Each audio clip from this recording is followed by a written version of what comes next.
From the national newsroom of the Canadian Press, I'm Karen Rebo. Israel says this morning its expanded operation in Gaza City has begun. The Israeli military warned residents who are still there this morning to move south as its intensified operation to, quote, destroy Hamas's military infrastructure has started. Palestinian hospital officials report a night of heavy strikes against northern Gaza killed at least 34 people and wounded dozens.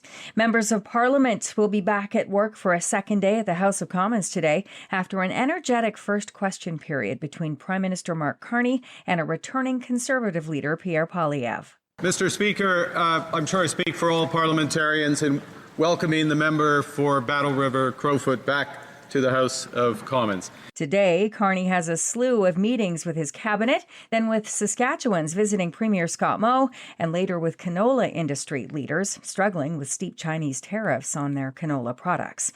Premier Danielle Smith's Alberta Next panel faced an enthusiastic and supportive audience in Airdrie last night as it continues to brainstorm potential referendum questions to reshape its relationship with Ottawa. Smith articulated her reason for hosting the town halls in response to one man critiquing the province's healthcare restructure. There's a reason we're talking about this. It's not money for the sake of money. It's money because we've got very expensive social services that people rely on us to deliver.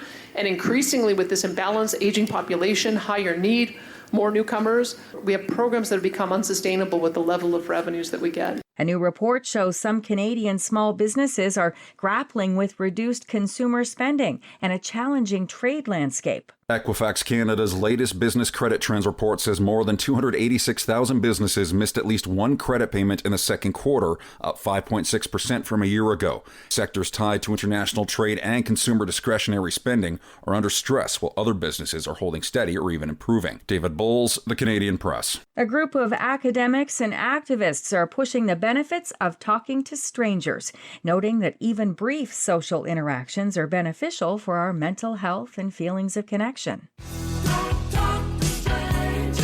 Contrary to Rick Springfield's advice in his 1982 hit, experts say, talk away.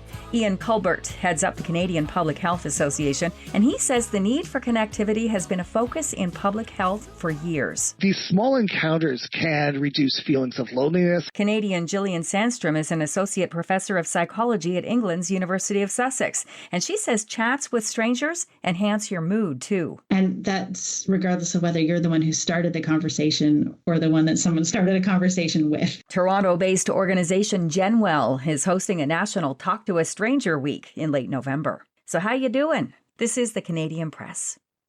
In sports, 22-year-old pitching prospect Trey Yesavage had an impressive debut for the Toronto Blue Jays Monday night to open the Jays and Rays series in Florida.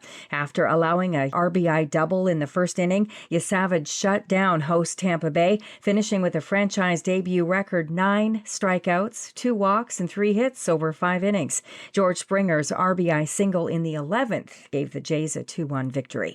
The American League leading Blue Jays are now 5 games up on the New York Yankees in the AL East. The Yankees were blanked 7-0 by the Minnesota Twins. There were 2 NFL games in Monday Night Football. The Los Angeles Chargers hung on for a 20-9 victory over the Las Vegas Raiders. Also improving to 2-0 was the Tampa Bay Buccaneers due to a late 11-play, 80-yard drive by quarterback Baker Mayfield that led to a 2-yard touchdown run in the last 6 seconds to rally past the Houston Texans 20-19. From the Canadian Press, I'm Karen Rebo. Thanks for listening. Don't forget to follow and subscribe. For more of today's top stories, visit thecanadianpressnews.ca.